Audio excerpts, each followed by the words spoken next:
Well, unfortunately we do.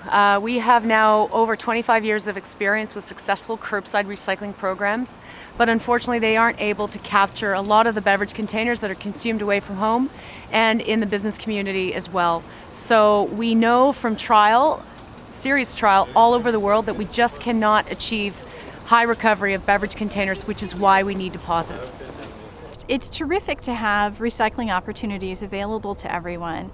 However, if you're really trying to maximize the quality of the materials that are collected and the quantity of materials that are collected to get the highest percentages recycled back into new products again, it's better to have more selective systems that sort the materials by material type so that there's no cross-contamination between the material types.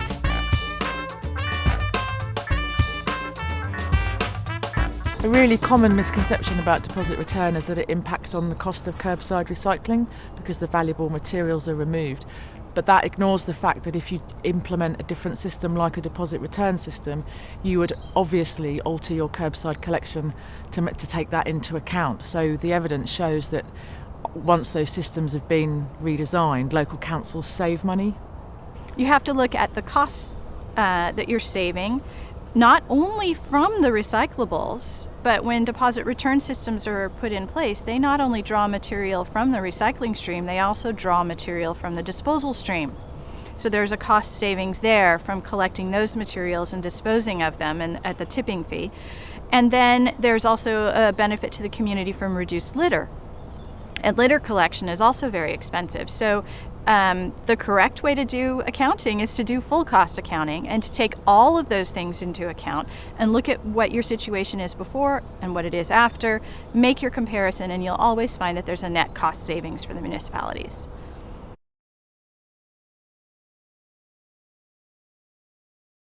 It's about who pays for the system.